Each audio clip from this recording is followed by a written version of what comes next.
먼저 저는 어, 아내 양영자의 남편이고요. 그리고 어, 몽골에서 6년, 그리고 또 내몽골에서 10년 그렇게 선교 생활을 하고, 지금은 경기도의 광주에서 필리핀 사람들이 주로 모이는 곳에서 이민자 사역을 하고 있습니다. 그때 말씀을 이렇게 전할 때 제 영어도 짧고 또 듣고 있는 필리핀 사람들의 영어도 짧고 해서 많은 영상으로 뜻을 전달하려고 애를 쓰고 있습니다.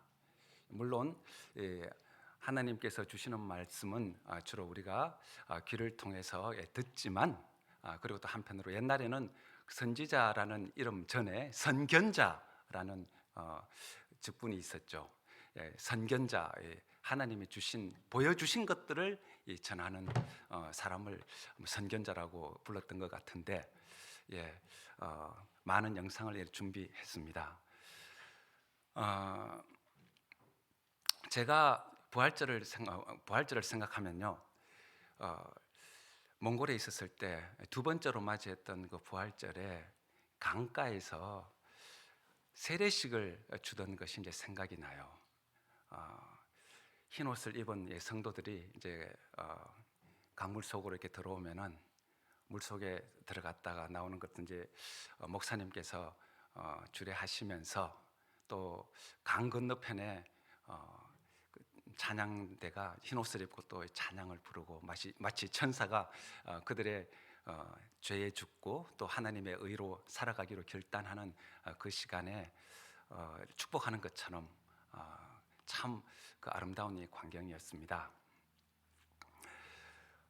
오늘 말씀은 주로 주제가 죄에 죽고 의로 사는 것, 이것이 이제 부활의 깊은 의미라고 저는 이렇게 믿습니다. 한번 영상을 보시죠. 사전에 이 네이버 사전에 부활 정의를 이렇게 내렸더라고요. 국어 사전에 십자가에 못 박혀 세상을 떠난 예수가 자신의 예언대로 사흘 만에 다시 살아난 일, 이렇게 정의가 되어 있는데, 참 이게 일반 사전에 특이하게도 예수가 자신의 예언대로라는 표현을 썼어요. 이 예수님의 부활에 대해서는 참 제가 믿을 뿐만이 아니라 여러 가지로 참 논증을 할 수가 있어요. 저는 이것을 역사적인 사실로 믿고, 거기에 대해서 여러 가지 또 합당한 논리적으로 그것을 또 증명할 수가 있지만, 너무나 시간이 또 걸릴 것이기 때문에 그 중에 대표적인 것이 예언의 성취, 하나님께서 하신 일이라는 증거, 예언, 그것을 들 수가 있는 것 같습니다. 예수님께서 이 세상에서 머무시던 그 기간 동안 제자들에게 예수님께서 죽으시고 부활하실 것에 대해서 여러 번 예언을 하셨어요.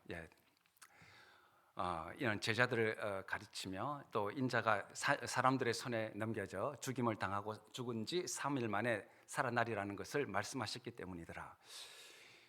제자들은 참 받아들이기 어려워했던 탓에 주님께서 여러 번 예언하셨던 것 같습니다. 그런데 예수님께서 돌아가시기 전에 그렇게 예언하셨을 뿐만이 아니라, 예수님이 태어나시기 전 이미 700년 전에도 선지자들이 예수님이 죽으시고 부활하실 것을 예언하셨는데, 대표적인 본문이 이사야서 53장에 나와 있는 본문이죠. 예수님의 죽으심에 대해서 그가 찔림은 우리의 허물 때문이요 그가 상함은 우리의 죄악 때문이라, 그가 징계를 받음으로 우리가 평화를 누리고 그가 채찍에 맞음으로 우리는 나음을 입었도다. 계속 그는 강포를 행하지 아니하였고 그의 입에 거짓이 없었으나 그의 무덤이 악인들과 함께 있었으며 그가 죽은 후에 부자와 함께 있었도다. 계속해서 여호와께서 그의 목숨을 죄를 씻는 제물인 속죄 제물로 삼으셨다. 그 다음 본문이 부활에 대해서 재밌는 본문이에요. 제가 성경 번역을 몽골에서 이제 했기 때문에 성경 원문을 가까이 할 수 있는 그런 좀 특권이 있어요. 거기 보면은 그는 자기 자손을 볼 것이며, 이미 죽은 사람이 자기 자손을 볼 것이라고 얘기를 했는데, 여기 우리 개혁 성경에는 그가 씨를 볼 것이며 이렇게 되어 있죠. 씨를 볼 것이라고. 당시 유대교에서 스승이 제자들을 씨라고 이렇게 불렀어요. 그래서 그 예수님께서 많은 죽으신 이후에도 많은 제자를 보실 것이고 오래오래 살 것이다.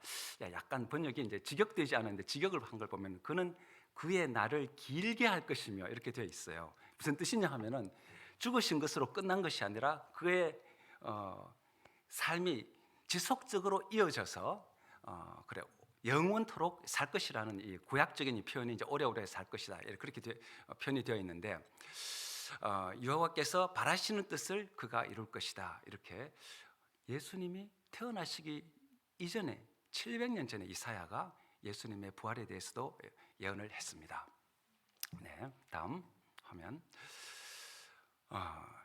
이렇게 우리가 사도신경에서 이제 고백하는 대로 본디오 빌라도에게 고난을 받아 십자가에 못 박혀 죽으시고 장사된 지 사흘 만에 죽은 자 가운데서 다시 살아나셨으며, 이것이 인간 가운데에 부활하신 첫 열매 되시는 예수님이 부활에 대한 그 사도신경의 표현입니다.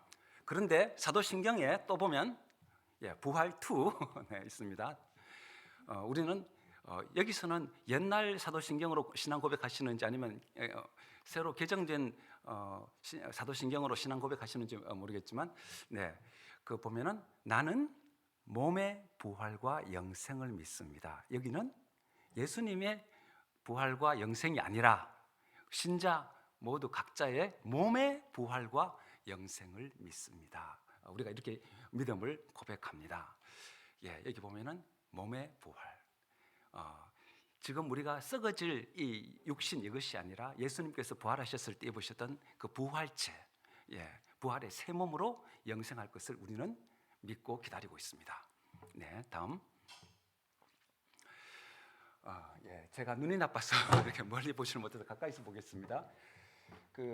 우리가 우리의 믿음을 잘 표현해 놓은 그 청교도들이 너무도 잘 표현한 그 소요리 문답 37번에 보면은 신자가 죽을 때 그 영혼이 완전히 거룩하게 되어 즉시 영광 중에 들어가고 그 몸은 여전히 그리스도께 연합된 채로 부활할 때까지 무덤에서 쉰다. 우리의 그 신앙 신조를 이렇게 이제 표현하고 있는데요. 최종 부활, 모든 사람이 부활할 때까지 무덤에서 쉰다. 그렇게 되어 있습니다. 다음. 정말 그 부활할 때는 우리가 엄청나게 변화된 몸으로 부활하게 될 것인데요. 정말 그랜드, 그 부활이 우리를 기다리고 있는데, 우리는 살아가면서도 이 세상에서 많은 변화를 겪습니다. 그죠? 우리 인간도. 예를 들면 여러분들은 한국에서 사시다가 미국으로 오셨나요? 이 장소의 변화, 우리가 살다가 보면은 이것도 하나의 큰 변화 중에 하나죠. 또 우리 신자들에게 일반 사람들에게 있어서 인생의 큰 변화를 얘기하자면, 우리가 몸속에 모태 속에 있다가 밖으로 나오는 출생, 이것이 큰 변화죠. 그리고 또 살다가 결혼하는 것, 결혼 안 하신 분들은 모르겠지만 결혼한 사람들은 또 큰 인생의 변화를 경험하게 됩니다. 그죠? 그리고 또 우리는 무덤에 들어갈 때 또 큰 변화를 경험하게 될 것입니다. 인생에 이런 변화가 있는데, 우리 신자들에게 있어서 가장 큰 변화는, 살아있는 동안 가장 큰 변화는 무엇일까요? 거듭나는 것입니다. 거듭나는 것이 삶에 있어서 우리들에게 있어서 가장 이 세상에 살아있는 동안 가장 큰 변화라고 할 수 있습니다. 예수님께서 말씀하시기를 사람이 거듭나지 아니하면 하나님의 나라를 볼 수 없느니라 말씀하셨는데, 거듭나면 하나님의 나라를 볼 수 있습니다. 여러분들은 거듭나셨습니까? 거듭나신 경험이 있으십니까? 다음 하면 여러분들이 거듭나셨다면 삶에서 마음에 이전에 누릴 수 없었던 평화를 하나씩 보여주세요. 경험하시게 될 겁니다. 먼저 마음의 평화, 이전에 알 수 없었던 마음의 평화. 다음, 이전에 없었던 죄의 자각. 이전에는 죄가 무엇인지도 모르고 살았는데 이것은 죄구나 하고 자각하게 됩니다. 새로운 자각. 그리고 습관적인 죄에 대해서 차츰차츰 승리할 수 있게 됩니다. 죄에 대한 승리. 그리고 하나님에 대한 사랑이 생깁니다. 이전에 없던. 또 하나님의 말씀, 성경을 가깝게 하고 읽거나 듣거나, 예배 가운데 듣거나 하는 그런 욕구가 생깁니다. 또 인생을 대하는 태도가 부정적인 태도에서 긍정적인 태도로 변하게 되고요. 다른 사람에 대해서 배려, 사랑하는 마음이 생깁니다. 그리고 나에게 잘못한 사람에 대해서 용서할 수 있는 너그러운 마음도 가지게 됩니다. 이 모든 것이 거듭난 사람에게 하나님께서 부어주시는, 성령께서 하시는 일입니다. 그래서 우리가 거듭나게 되면 이 세상에 살지만 우리가 부활한 후 하나님과 영원히 살 그 천국의 기쁨을 이곳에서 미리 맛볼 수가 있습니다.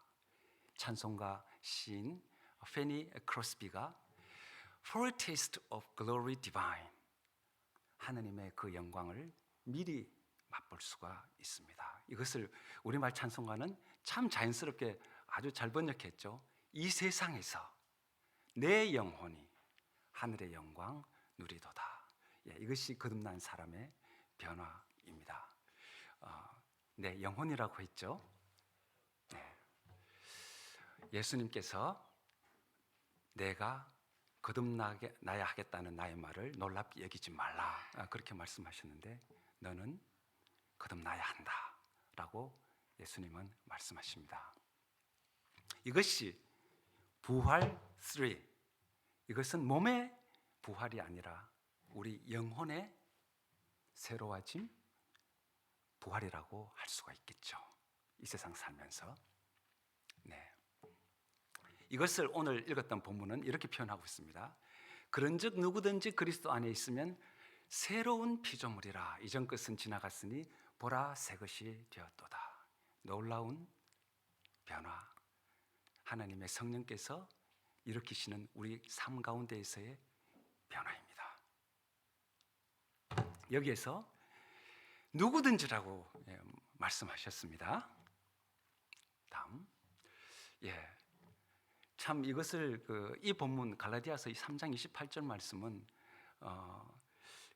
그리스도인의 자유 대헌장이라고 할 수가 있는데, 너희는 유대인이나 헬라인이나 차별이 없다는 거죠. 예수님 안에 하나님의 자녀로 태어난 사람들은 국적을 가리지 않고 다 한 형제 자매로서 하나가 될 수 있습니다. 또 종이나 자유인이나 오랜 세월 동안 인류 역사를 짓눌러 왔던 노예 제도의 철폐, 그 정신이 여기에 담겨 있습니다. 저는 기독교 영향력이라는 작은 책을 쓴 적이 있는데요. 우리가 믿는 복음이 세상을 얼마나 변화시켰는지, 그 중에 하나의 대표적인 것이 이 신분 제도, 우리나라에서는 노비 제도라고 하죠. 이걸 철폐하는 데 있어서 큰 힘이 되었던 정신력이 담겨 있죠. 종이나 자유인이나 신분의 차이가 없이 누구나 또 남자나 여자나 복음이 가져다 준 축복 중에 하나가 이 남녀 평등입니다. 이게 나와 있잖아요. 그리스도 예수 안에서 하나다. 예, 이런 누구에게나 이 그런 변화, 거듭남의 변화를 하는 예수님께서는 바라고 계십니다. 네. 그리고 누구든지 그리스도 안에 있으면 그런 놀라운 변화를 체험할 수가 있죠. 그리스도 안에 있다는 말이 무엇입니까? 다른 성경을 보면은 누구든지 그리스도 예수께 속하면, 여기 나와 있는 그림은 I belong to Jesus. 유명한 축구 선수 카카가 예수님을 자랑하고 싶어서 자기 운동화에 저렇게 I belong to Jesus 그걸 새겨 놓았어요. 누구든지 그리스도 안에 속하면, 누구든지 그리스도인이 되면, 다음, 누구든지 그리스도 예수를 믿으면 그런 변화를 체험할 수 있다는 거죠. 이것을 우리가 믿고 있는 바는 사도신경에 잘 나와 있는데, 이 사도신경에 있어서 예수님을 믿는다 했을 때 가장 핵심적인 걸 꼽는다면 주세요. 십자가에 못 박혀 죽으시고 다시 살아나셨으며, 예수님의 죽으심과 다시 살아나심, 이것이 우리가 믿고 있는 예수님에 대한 믿음의 핵심입니다. 누구든지 예수님을 믿으면, 이 편 속에는 인간은 하나님과 죄 때문에 분리되어 있고 거리가 있죠. 그런데 그래서 죄에 빠진 인간은 지옥의 고통 속으로 들어갈 수밖에 없는데, 십자가에 달려 죽으신 예수님께서 우리의 모든 죄를 대신 지시고 죄인이 받는 형벌을 다 받으셨기 때문에 우리는 예수님을 통하여 하나님께로 나아갈 수 있는, 영생하시는 하나님께로 나아갈 수 있는 길을 얻게 됩니다. 이것이 바로 우리가 예수님을 믿는 믿음의 핵심입니다. 그렇게 누구든지 예수님을 믿으면, 그리고 그리스도인이 되면 새로운 피조물이 된다고 오늘 본문은 말씀하고 있는데, 새로운 피조물. 여러분, 이 계란, 이 달걀 속에서 뭐가 나오죠? 이렇게 병아리가 나오고 닭이 되는데, 이것이 바로 또 놀라운 이 변화죠. 완전히 새로운 피조물이잖아요. 달걀하고 닭하고는 도저히 비교가 될 수 없는 새로운 피조물이 되는 거죠. 그래서 그것을 완전히 새로워지는 새로운 피조물이 되는 것을 잘 표현한 것이 부활절 계란입니다. 그 속에 마치 계란이 변화해서 새로운 생명체가 되는 이런 부활절을 잘 표현하고 있는 것이 부활절 달걀이죠. 그리고 이 나비가 되는 과정, 이걸 보면은 먼저 저렇게 알이 있고, 그 다음에 눌러주세요. 그래서 출생이 있고, 그래서 애벌레가 살아가듯이 우리는 이 땅에서 자연인으로 이렇게 살아가게 되는데, 그런데 우리가 회개하고 죄에 대해서 죽고 번데기가 되어서 완전히 이 번데기 껍질은 죽고 마치 이제 새로운 몸을 입듯이 거듭남, 이것이 부활을 상징할 수가 있겠죠. 이렇게 완전히 새로운 피조물이 되는 과정에 대해서 또 요한복음에서는 영접하는 자, 곧 그 이름을 믿는 자들에게는 자연인이, 우리가 부모님의 자녀에서 하나님의 자녀가 되는 권세를 받게 됩니다. 예수님을 믿는 예수 그리스도 구원자, 하나님의 메시아를 믿는 사람들에게는 하나님의 자녀가 되는 그런 특권이 주어집니다. 그래서 이전 것은 지나갔으니 보라, 새 것이 되었다. 완전히 이제 새로워지는 것이죠. 이전 것은 지나가고, 마치 이렇게 그 나비가 되기 위해서 이전에 이 번데기 집 이건 다 없어지듯이 이전 것은 지나갔으니 변화해서 이렇게 다음 이 애벌레가 저렇게 죽어서 새로운 생명이 나비가 되는 과정을 이렇게 보는 것처럼 다음 완전히 그 이전에 애벌레하고 이 나비하고는 너무 다르잖아요. 너무도 아름다운 모습의 나비로 이렇게 거듭나는 것을 이렇게 우리가 보게 되는데, 이것처럼 우리들이 이 세상에서 사는 것도 참 이렇게 마치 애벌레처럼 저런 모습일지 모르겠지만 예수님을 믿음으로써 신분이 달라집니다. 마치 예쁜 나비가 되는 것처럼 우리들이 부활하게 될 때 하늘의 삶을 살게 되는 것이죠. 완전히 우리의 신분이 달라집니다. 우리가 대한민국 국민인데 우리가 예수님을 믿을 때부터 하늘의 시민권을 이제 가지게 되는 것이죠. 그러나 우리의 시민권은 하늘에 있는지라. 그다음 화면 보여주시죠.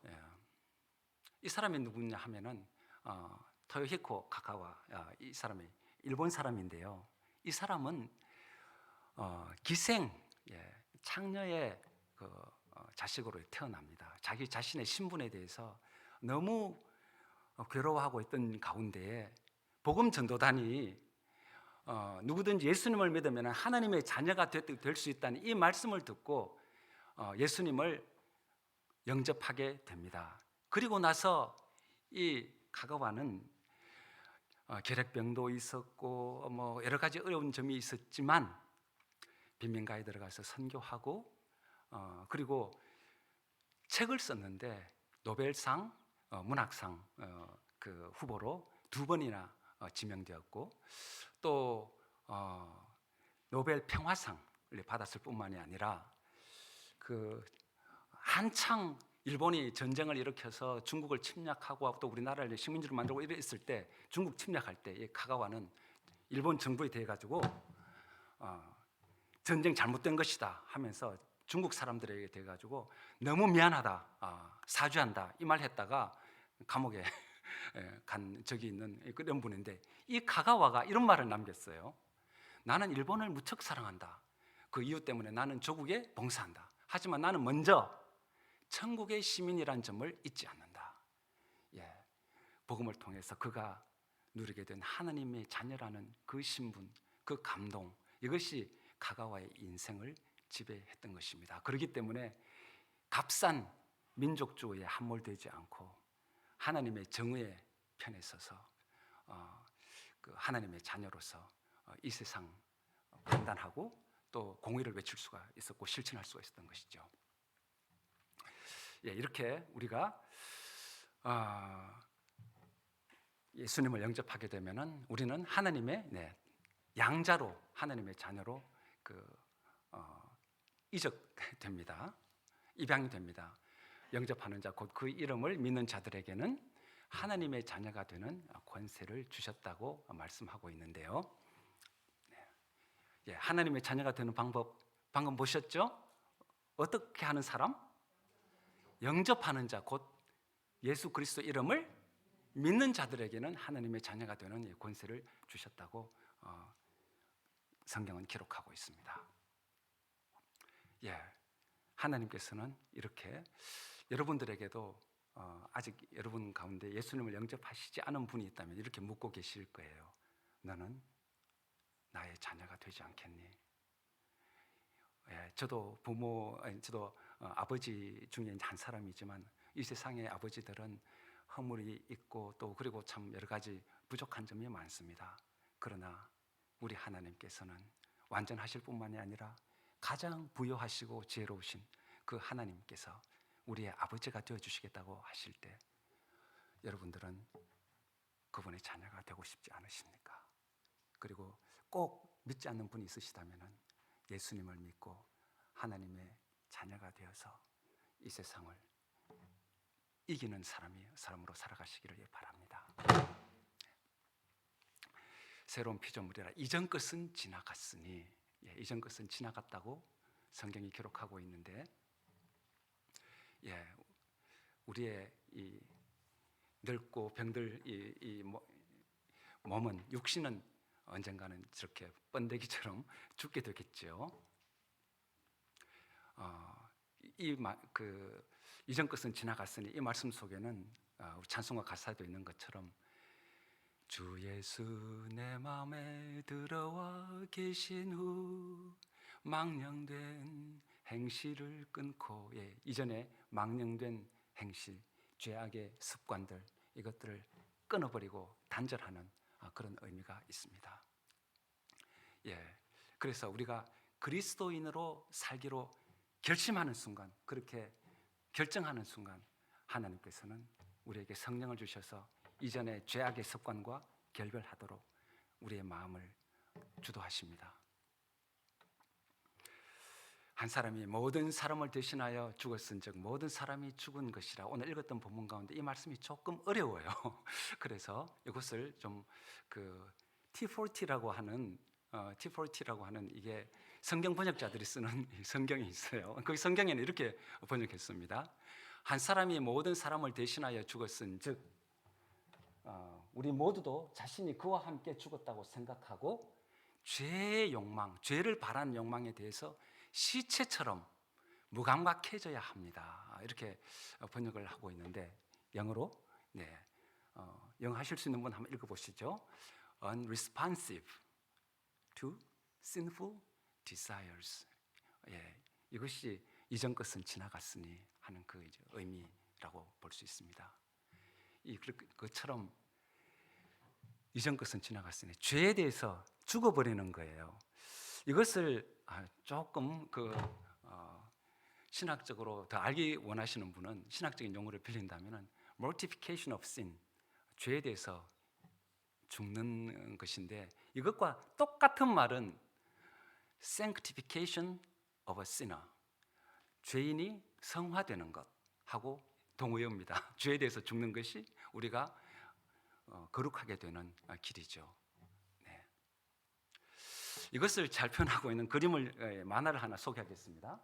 죄에 대해서 죽는다는 것이 무슨 표현이냐 하면은, 한번 눌러주시죠. 여기 사단이 마귀가 이렇게 택배를 보냅니다. 그죠? 그래서 죄를 받으라, 죄를 지어라 하고 이렇게 택배를 보냈는데, 그래서 죄 요셉한테 내가 이게 배달이 왔습니다라고 이렇게 사단의 배달원이 그렇게 얘기를 하니까 받는 사람이 죄 요셉은 사망했고, 그리고 더 이상 그 주소를 남기지 않았습니다. 제 이름은 성 요셉입니다. 네, 그죠? 그래서 나는 배달 받지 않겠습니다라고 대답합니다. 그래서 여기 보면은 죄 요셉은 저렇게 죽었고, 그리고 저렇게 새 주소, 성 요셉 이름이 적혀 있네요. 이것처럼 이것이 죄에 대해서 죽는다는 표현이 이것입니다. 사단이 우리를 유혹해서 죄지으라고 할 때 우리는 예수님의 피로 새롭게 된 사람이기 때문에 거절합니다 하는 이것이죠. 다음, 마치 이 해골이, 이미 죽은 해골이 이런 맛있는 음식 보면 무슨 생각 들겠습니까? 맛있다 이렇게 느낄까요? 전혀 반응을 못 하겠죠. 죽은 죄의 욕망에 대해서 이렇게 무감각해지는 것, 해골처럼. 이것이 죄에 대해서 죽는다는 표현입니다. 그리고 베드로전서에 보면은 이는 예수님께서 그 몸으로 우리 죄를 담당하셨으니 이는 우리로 죄에 대하여 죽고 의에 대하여 살게 하려 하심이라. 이런 표현이 있어요. 죄에 대해 죽고 의에 대해서 살게 하려는 하심이라고 말씀하시는데, 보면은 죄에 대해서 이렇게 죽고, 의에 대해서, 의가 무엇입니까, 여러분?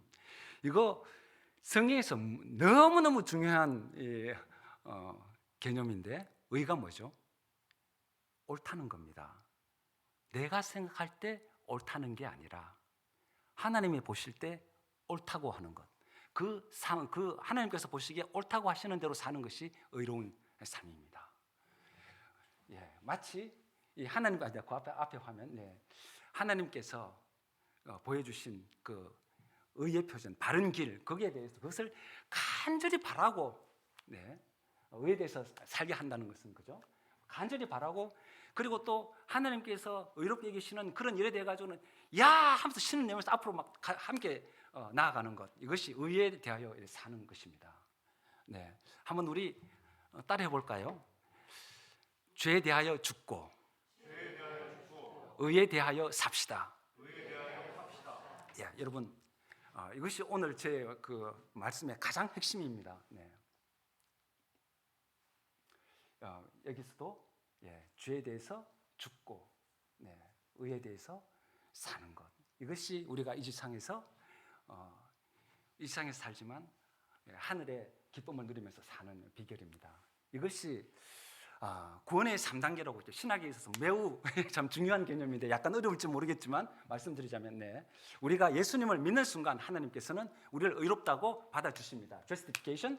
그리고 우리는 마지막에 이 세상을 떠나고 난 다음에 그 하나님 그리스도와 연합이 되어서 우리는 부활하게 될 것인데, 그때는 하나님의 영광에 참여하게 될 것입니다. 이것이 글로리피케이션, 영화입니다. 그런데 우리가 이 세상에서 살아나가는 동안에는 점점점 주님의 가르쳐 주신 의의 표준을 따라서 살아감으로써 의로워지는 것, 그리고 또 성결하게 살아가는 것, 이것이 이제 성화인데, 이렇게 죄에 죽고 의에 사는 것이 이 세상에서 구원의 3단계 중에서 2단계, 즉 이 세상에서 우리가 이루어갈 구원입니다. 세례가 이 성례 중에 하나인 이 세례가 그 비밀을 표현하고 있습니다. 여기 세례, 물에 완전히, 원래 이제 그 옛날 그 원형대로 하자면 물 속에 푹 이제 세례 받을 사람이 들어가는 것은 죄에 대해서 죽는 것을 상징합니다. 그리고 또 물 속에서 나오는 것은 새로운 삶, 살아나는 것이죠. 죄에 대해 죽고 의에 대해서 사는, 이것이 세례 의식에 잘 표현이 되어 있습니다. 마치 예수님께서 죽으시고 부활하셨듯이 우리도 옛 생활에 대해서 죽고, 죽고, 그리고 또 그 새로운 생명으로 살아나가는 것, 죄에 대해서 죽고 의에 대해서 살고. 다음, 그러면은 이전 것은 지나갔으니 보라 새 것이 되었도다라고 말씀하고 있는데, 우리가 새로운 피조물이 되어서 살아가면은 삶에 대해서 새로운 목적이 생깁니다. 그리고 새로운 가치관, 세상의 가치관에 따라서 살지 않고 하나님께서 보여주신 의의 기준에 맞춰서 살아가는 새로운 가치관을 가지게 되는데요. 그래서 우리는 또 세상을 보는 눈이 달라집니다. 새로운 세계관을 가지게 되죠. 불신자들은 가지고 있는 폐쇄 시스템 속에 살고 있습니다. 이 불신자들은 뭐냐 하면은 그들이 가지고 있는 세계관은 그 눈에 보이는 세상, 아주 물리적인 세상, 그 법칙대로 이 세상은 돌아간다라고 생각하고 있어요. 그죠? 하나님을 인정하지 않기 때문에 우리는 보이는 대로 마치 기계적인 법칙 속에 이 세계는 돌아간다라고 보지만, 우리는 예수님을 믿게 되면은 이 슈퍼내추럴, 초자연적인 하나님을 믿기 때문에 하나님께서 우리가 눈에 보이는 이 현상 그 배후에 하나님께서 이 역사를 주관하고 계신다는 그런 믿음이 있죠. 슈퍼내추럴한 하나님의 주권 가운데 이 세상이 돌아간다고 믿는 새로운 세계관을 가지게 됩니다. 그리고 또 우리는 인생은 어디에서 왔는가에 대한 관점도 완전히 달라지게 되는데, 하나님을 믿지 않는 사람들은 뭐죠? 이런 진화론, 그래서 모든 것은 우연에 의해서 어쩌다가 조그마한 생명체가 생겨가지고 어쩌다가 그 생명체가 점점점 무슨 법칙인지는 모르겠지만 이것 어떤 유전 법칙 이런 걸 통해 가지고 누가 정했는지도 모르지만 우연히 인간이 세상에 나와가지고 우리도 이 세상에 우연에 의해서 태어났고 그렇게 살아간다고 믿는 이런 그 진화론을 믿지만 우리들은 이 우리 눈에 보이는 세계가 하나님의 디자인, 하나님께서 계획하신 가운데 이 세상이 생겼으며 하나님이 주관하시는 대로 우리는 지금 살아가고 있다.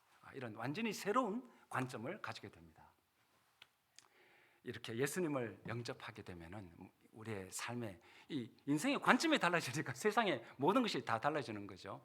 네. 그래서 참 교만한 사람, 자기 우선적으로 이기적으로 살아가던 사람이 제자들의 발을 씻기셨던 예수님의 겸손을 배워서 교만에서 겸손으로 바뀌어지게 되고, 네. 그리고 이 세상의 재미, 이 세상의 쾌락을 따라가던 삶이 성결한 것을 사모하는 그런 땅의 쾌락보다 하늘의 즐거움을 추구하는 그런 삶을 살게 됩니다. 그리고 또 이런 불법적인 그런 죄의 그 기쁨보다 그 하나님이 제정하신 그런 법에 따라서 죄를 사랑하면서 의를 사랑함으로 삶이 달라지게 됩니다. 이것이 이제 새로운 피조물 되는 것이죠. 그러면 여러분들은 새로운 피조물로 변화되셨습니까? 한번 점검해 봅시다. 네. 먼저 아까 보인 이게 뭐죠? 여러분 속에 성령님께서 부어주신 내면의 평화가 있습니까? 네. 그리고 다음 죄에 대한 자각이 있으십니까? 이전에는 죄를 저질러도 양심의 가책을 못 느꼈는데 이렇게 그리스도인이 되면은 죄를 지으면은 양심의 이 반응이 좀 민감해지죠. 네. 그리고 이전에는 이건 이렇게 살면 안 되는데 하고 죄에 그냥 질질 끌려가던 이런 삶이 죄를 이기는 삶으로 바뀌게 됩니다. 여러분들은 지금 죄를 이기고 계십니까? 만약에 나는 분명 예수님을 믿는 것 같은데 지금 나는 너무 무력하다. 참 마음은 원이로되 우리의 육신이 약한 그런 경우가 많죠. 이럴 때 우리는 어떻게 해야 될지 조금 이따가 한번 다시 살펴보겠습니다. 네. 또 새로운 피조물이 되면은 하나님에 대한 사랑이 생깁니다. 하나님을 사랑하게 되고요. 또 뭐죠?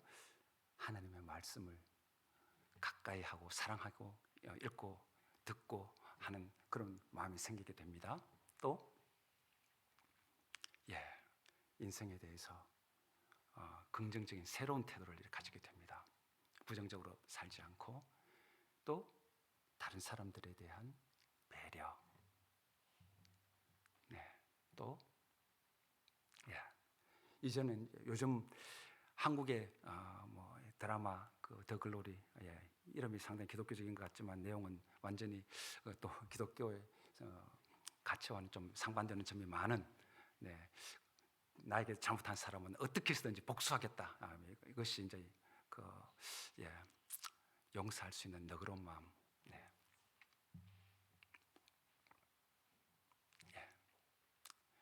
그리고 예수님을 나의 보배로 여기고 예수님을 찬양하고 증거하는 그런 삶을 살게 되죠. 이렇게 우리가 정말 하나님의 은혜로 새로운 피조물이 되면은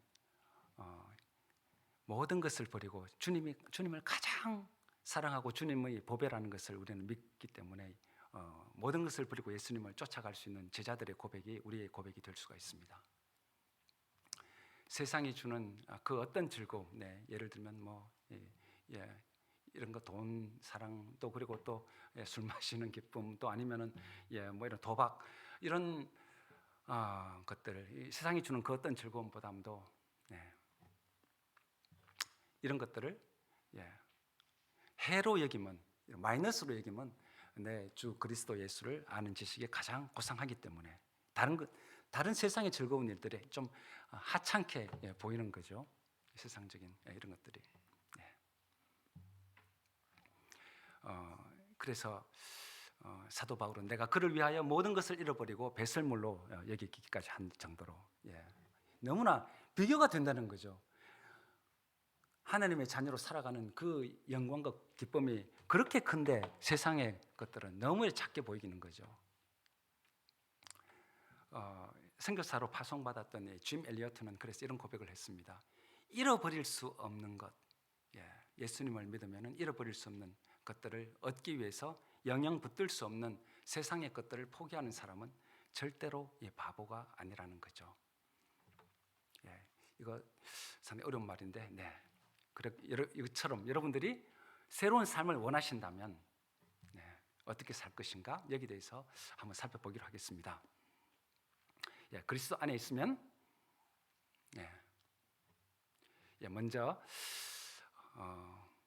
혹시 여러분들 가운데 예수님을 믿지 않는 분이 있으시다면 예수님께 속할 수 있도록 그리스도인이 되어야 합니다.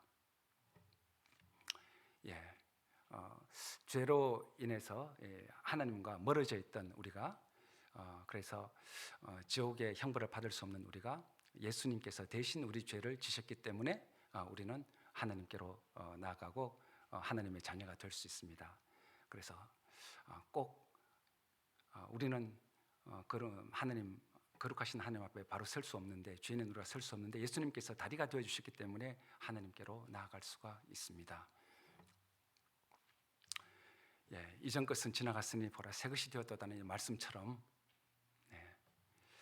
그 이전 것은 지나간 이전에 있던 것들을 제거해야 할 필요가 있습니다. 마치 향수병 속에 파리가 저렇게 있으면 향수병 전체가 못 쓰게 되는 것처럼 우리의 인생도 마치 우리 가운데 우리를 지으신 하나님께서 보시기에 참 더러운 것들, 죄가 많이 있다면 그것들을 제거하여야 할 것입니다. 그래서 그것을 완전히 비워낼 수가 있어야 되는데 이건 회개가 필요하겠죠. 죄에 대해서 죽는 것입니다. 회개하면 분명히 하나님께서 약속해 주십니다. 용서를 약속해 주시죠.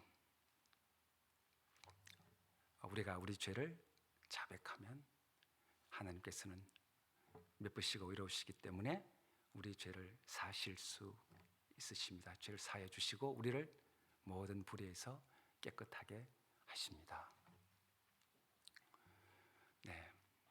그리고 이제 보라 새 것이 되었도다 하는 말씀처럼 우리가 우리의 심령이 죄가 회개하고 난 다음에 그냥 비어진 상태로 또 두면은 안 되겠죠. 이것을 새 것으로 채워야 합니다.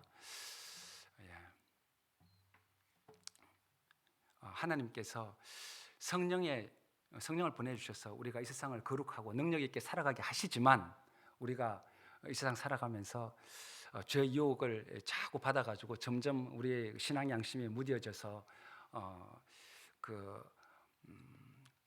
하나님이 주시는 모든 복들을 잃어버리면서 살고 있다면 성령의 충만을 구해야 할 것이죠. 저도 여기 와서 이렇게 시차 적응 못하고 몸이 피곤하고 그러니까 참 오늘도 이렇게 말씀 준비하면서 잠이 부족한 가운데 기도했어요. 오늘 말씀 전할 때 성령님께서 함께 하시도록 이것처럼 우리 삶 가운데 우리는 성령의 충만을 구할 때 하나님께서는 또 은혜로 보여주실 줄로 믿습니다. 그래서 성령을 우리가 받고 성령 충만함을 유지하는 것이 참 필요한데 다음 그래야 우리가 성령의 충만함을 받을 때 죄를 이길 수가 있습니다. 죄에 대해서 무감각해질 수가 있습니다.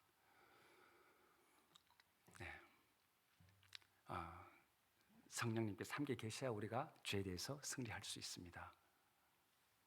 그래서 우리는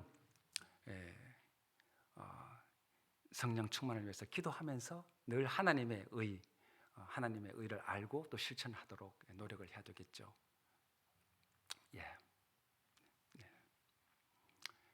죄 죽고 의에 사는 것이 오늘 제 말씀의 핵심인데 그렇게 우리가 산다면 우리는 하나님께서 약속하신 새로운 거듭난 사람들이 누릴 수 있는 하늘의 기쁨을 이 세상에서 누리면서 살 수가 있습니다. 새로운 피조물이 되는 것이죠.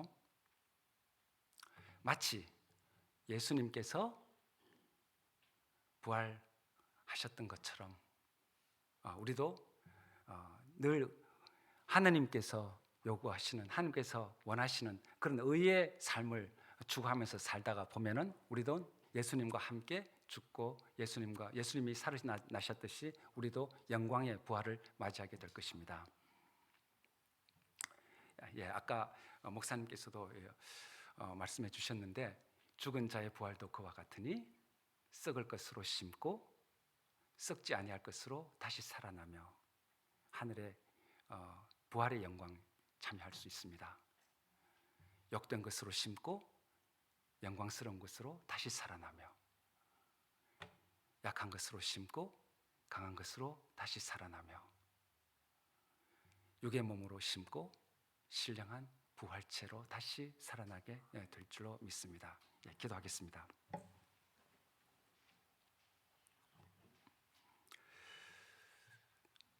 은혜로우신 주님, 부활절을 맞이해서 예수님께서 우리의 모든 죄를 대신 지시고 우리가 받아야 할 형벌을 다 받으심으로 우리가 평화를 얻게 하시고 구원을 받게 하시고 하나님의 자녀로 살아가게 하신 것 감사를 드립니다.